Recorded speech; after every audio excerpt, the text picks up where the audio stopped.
Halo, kita dari Stigma. Kita akan membuka sebuah kanal pembahasan filsafat, Alfa dan Omega, sebagai media untuk mengenalkan filsafat kepada masyarakat, sekaligus media pembelajaran bagi diri kita sendiri. Kami adalah orang iseng, yang sesekali tidak terlalu pede dengan kebenaran kita sendiri. Hadirnya Alfa dan Omega, semoga bisa mendidik ketidakpedean kita, atau tujuan ambisiusnya, bisa mengenali kebenaran dengan lebih bijak.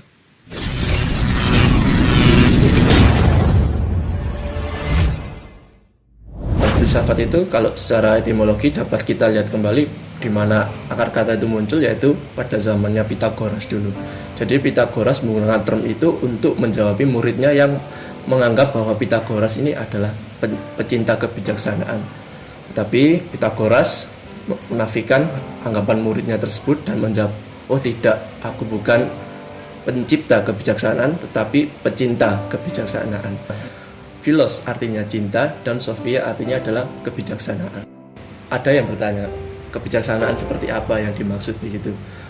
Dalam filsafat kita bukan berarti kebijaksanaan ini kita istilahnya menciptakan bentuk-bentuk kebijaksanaan yang baru, tetapi justru kita berusaha mempertanyakan kebijaksanaan yang sudah ada sehari-hari. Gitu.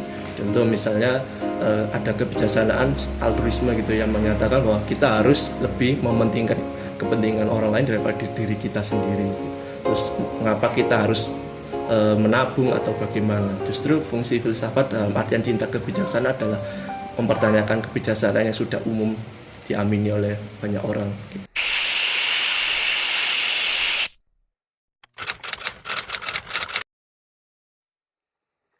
Secara gambaran umum, ateisme adalah paham yang menolak atas eksistensi suatu entitas atau sesuatu yang transenden, sesuatu yang supranatural, atau kita bisa menyebutnya Tuhan begitu.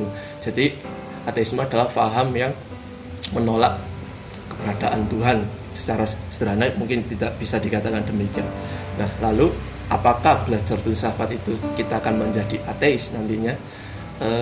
Menurut saya sih anggapan tersebut terlalu melompat-lompat, karena dari definisinya kan sudah jelas bahwa dua hal ini adalah sesuatu yang sangat berlainan gitu. Jadi filsafat sendiri ialah sebagai sebuah mungkin lingkup ilmu atau pengetahuan, sementara ateisme ini sebagai sebuah paham atau ideologi begitu ya, sebuah kepercayaan.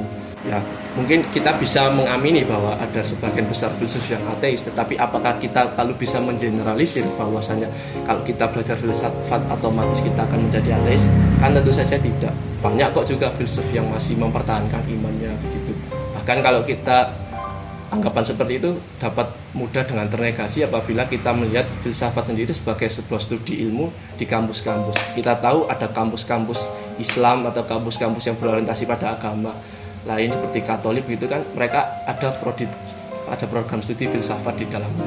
Apakah program studi ini dimaksudkan untuk menjadikan murid-muridnya sebagai ateis?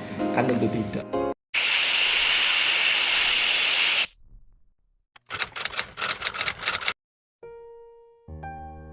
Pertanyaan ini memang kayaknya sering dipertanyakan oleh orang-orang umum, tapi sebenarnya pertanyaan perlu atau tidak itu harusnya tidak berlaku untuk orang yang sedang berfilsafat, karena pertanyaan ini kan berusaha mengandaikan bahwa ada orang yang tidak berfilsafat. Kalau menurut hemat saya, kalau filsafat itu berkaitan dengan keberpikiran seseorang atau kualitas merenung seseorang atau mencari kebijaksanaan, mengungkap realitas, artinya setiap orang itu sebenarnya sudah melakukan tindakan filsafat.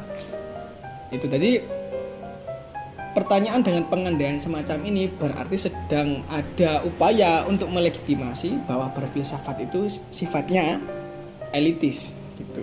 Nah, berarti orang-orang yang berada di pedesaan yang tidak kenal akademik atau tidak kenal apapun, dia tidak sedang mengalami filsafat. Itu kan menurut saya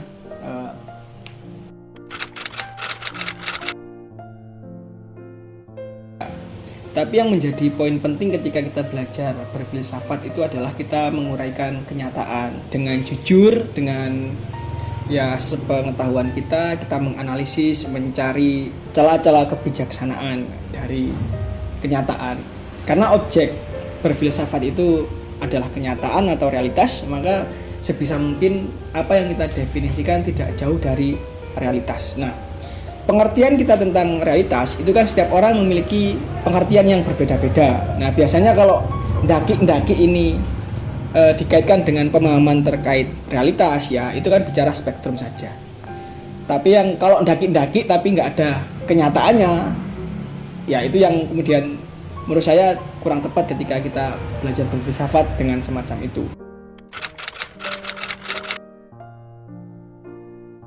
Belum tentu orang yang belajar filsafat bisa dikatakan bahwa ia juga pasti berfilsafat. Karena pada dasarnya filsafat itu bukan hanya pada pemahaman saja, melainkan juga pada cerminan tindakan. Jadi, bisa disimpulkan secara sederhana, filsafat adalah satunya pemikiran dengan satunya tindakan, disertai dengan pertimbangan nurani yang jernih dan juga hal-hal yang mempunyai batas-batas moralitas. Tetapi kalau belajar filsafat seperti di kampus dan di tempat-tempat formal, lembaga formal, itu lebih banyak menarasikan, membaca, dan hanya pada batas pemahaman. Jadi tidak bisa dijamin orang yang belajar filsafat mempunyai satu kredibilitas dalam kehidupan filosofis.